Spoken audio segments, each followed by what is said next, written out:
the closet door open and stepped aside. A bullet flew past my head and went into the wall. The sound of it made me temporarily deaf. I saw a massive tattooed Irishman, so I disarmed his gun, aimed mine at his head, but he smacked my gun out of my hands before I could fire. We wrestled around the room and bashed into the walls and knocked over side tables. We landed hard on the ground with his weight crushing down on me. I had to ask, does this weird Beethoven Lucky Charms usually work for you? Yep, most people aren't smart enough to check the closet when they see his smiling little face. I kneed him in the nuts and he clawed at my eyes. I shoved his hand out of my face and bit his hand. He slammed an elbow across my jaw. Then I remembered that I had taped one of my strategically placed knives under my mattress. I grabbed it and stuck it through his chest. He stared into my eyes in shock. Who keeps a hunting knife under their bed? An ex-Marine with about 1,000 enemies. Makes sense. Good one. He died as his eyes stayed open, and the eerie classical music still played from the leprechaun doll. A few hours later, after I cleaned everything up and iced my face, I started taking painkillers by the handful. My body aches were getting worse. I perked up a little when Jimmy Boy came over, looked around and sat across from me. What's with the heavy scent of pine sol and incense? I had the stench of an evil little leprechaun here earlier. Had to get rid of the smell. Can I get you something to drink? Soda? Water? How about a beer? Nope, you're underage. So look, I work for the Lou Riccozzi Mafia as a hired gun. His cousin, Sal, was recently killed by your Irish pals. Did you pull the trigger? I was supposed to, but I couldn't go through with it. Kaylee ended up doing it instead. I let out a sigh of relief. Jimmy Boy looked away, embarrassed. Look, this path you're on is no good, says the hired gun. I've made my own bad choices that you don't have to follow. All I want is for you to be safe. Come with me right now and let's skip town. I'll get you set up wherever you want. He shook his head.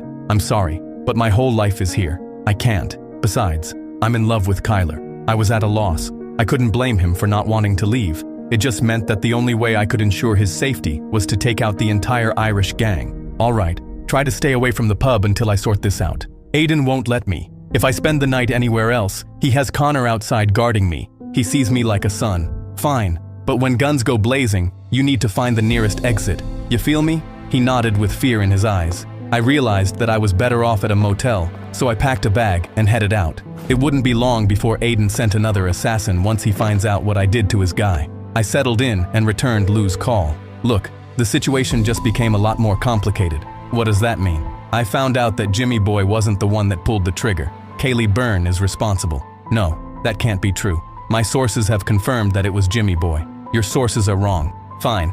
Then I need you to kill Jimmy Boy and Kaylee and Aiden. I want all the leaders taken out. No one gets away with what they did to my brother. He hung up on me, and then I felt my hands start tingling. The body aches kept coming in waves in a battle with the painkillers. I tried to sleep it off, but all I did was roll around and soak the sheets in sweat. A couple hours later, Jimmy Boy called me. Aiden wants to bury the hatchet and have you come over to the pub for dinner tonight. He thinks we can all come to some sort of a resolution. Could he be any more obvious about this being a trap? There was dead silence on the other end, which told me that Aiden was probably standing right next to him. Tell him that I'd be honored to be his dinner guest. I quickly drove over to the Irish pub, parked in the back alley, and cut out their power with a remote device. Aiden, Kaylee, and Connor all came out front, guns drawn.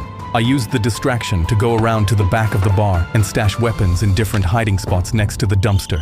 I headed out to my storage unit and loaded up on ammo and hardware. Lucy met me there. Listen up. After I take care of business over at the pub, I'm gonna need you to get out of town with Jimmy Boy and his girlfriend. I can set you up with enough money for a few years, and I have a friend in the Midwest that'll take you all in. She agreed. What are you going to do? What do you think? I took her hand. I want you to know that I never stopped loving you. The real reason I left was that I really felt that it was the only way to keep you and Jimmy safe and away from the life I've lived. I was wrong, and leaving both of you will be the biggest regret of my life. I hope one day you can forgive me. She wiped a tear away and hugged me. What I found out later was that before I arrived for dinner, Aiden pulled my son aside and told him that tonight was the night he proved himself worthy of the gang. One job: put a bullet in his father's head. I was a liability, and I had to go. And if Jimmy Boy failed, Aiden would take Kyler out, put a bullet in her head, and bury her in the desert. My son was 17 years old, and the man who'd been his whole world for the past several years was pointing a gun at the girl he loved and calling it loyalty. Aiden and Kaylee greeted me as I walked in. "What are you drinking?" "Anything." Connor patted me down for any weapons and escorted me to a seat directly across from Aiden. Jimmy Boy sat near me as Connor and Dylan stood guard right behind me. Aiden sized me up as Kaylee gave me a drink. I twisted my glass to face the exact angle where I could see the reflection of Connor and Dylan standing behind me. Aiden tapped his glass to get my attention. Has Jimmy Boy told you how we met? Nope. It's a beautiful story. He was 9 years old and played baseball on my son's team.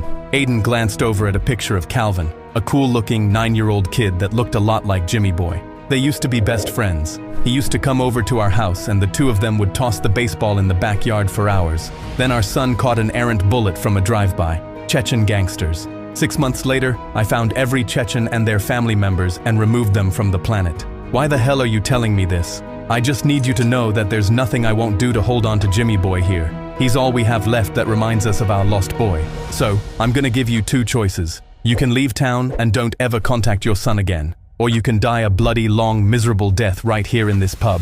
We will beat and torture you unlike anything you've ever experienced, and we'll force your boy to watch before he stands above you and pulls the trigger and puts you out of your misery. I'll give you 30 seconds to mull it over. I stared straight at him.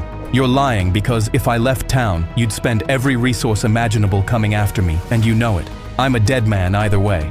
Aiden smiled. I admire your intelligence. Before I could say anything else, I went completely blind in my right eye and lost feeling in my left hand. On top of that, my painkillers had completely worn off. Lucky me. On the bright side, at least it wasn't my shooting hand that lost all feeling. All I can say is, you and your entire gang can all f off and die. And when you're all dead and buried, I'll stop by the cemetery every Sunday and piss on all of your graves. I smiled and pointed at Aiden. And I'll save an extra special treat for you. I'll shit all over your grave and sing an Irish lullaby while I do it. Aiden turned red, signaled to Connor with his eyes. Through the reflection of my glass, I saw Connor draw his gun and aim it at the back of my head. With all the energy I had left, I swung my arm around, knocked the gun out of Connor's hand, leaped over a table and rushed out of the back door. I ran out back towards an area near the dumpster, reached down and pulled out 2 handguns. I waited by the edge of the dumpster. Connor and Dylan came out, guns firing. A bullet grazed my arm. I blinked a few times and tried to get my bearings with only one of my eyes working. Severe pain was shooting up through my spine at random times. I gritted my teeth, aimed around the corner of the dumpster and fired back at their position. Connor and Dylan took cover behind the back door to the bar. Both of us traded gunfire back and forth several times. Then I ran out of ammo on both guns, dropped them, rushed around to the other side of the pub and took out another gun I had hidden under a garbage can. I waited for Connor to come around the edge of the building wall, then blew off his head. Dylan stepped out from behind the edge of the wall, and I took him out with a bullet to the eye. Kaylee came rushing out shooting a machine gun and screaming like an Irish banshee. She saw me and unloaded on my position. Tons of bullets ricocheted off of the back fence, the dumpster and the wall. I caught a bullet to the shoulder and another one to the side. I grimaced in pain as blood spilled out of me. I tried to hide behind the dumpster, but bullets kept bouncing off of everything. Then it stopped abruptly. I waited for Kaylee to reload, stepped out, and put a bullet in her neck. She clutched her throat, dropped down in agony as Aiden came running out and saw her. He knelt down and tried to stop the bleeding. I fired at him and missed. He yelled out in a guttural rage and fired his M16. He caught me with 2 shots in the gut and the chest. I hit the ground and choked up blood. He walked over to me casually, stuck his gun in my face, then a bullet rang out and nailed him in the back of the head. He dropped like an Irish sack of potatoes. Jimmy Boy had snuck up behind him and pulled the trigger. He sat down on the pavement next to me and held my hand. I touched the side of his face and smiled. I'm proud of you, kiddo. He choked back tears. I'm sorry it had to be this way, Dad. I got choked up. I'm happy you didn't call me Bio Dad. We shared a smile. Promise me you'll leave with your mom and go and become an accountant or do some other boring job, will ya? He smiled. You got it. I love you, kid. Then I heard a car slam on its brakes and Lou got out, aiming his gun at Jimmy Boy. Don't do it, Lou. Please. Lou was trembling. No one takes out my little brother and gets away with it. He started to pull the trigger at my boy. I sat up with the few ounces of strength I had left and put my very last bullet in his head. I laid back, looked up at the sky, and pictured myself sitting at my son's wedding. Shortly thereafter, Lucy and Kyler pulled up in a car, and Jimmy Boy kissed my forehead. Love you too, Dad. As the police sirens were getting closer, I barely spoke. Go, go! He took one last look at me with tears in his eyes, got into the car, and drove away. I barely managed to wave goodbye as they went, and then it was like someone flipped off a switch and turned out the lights.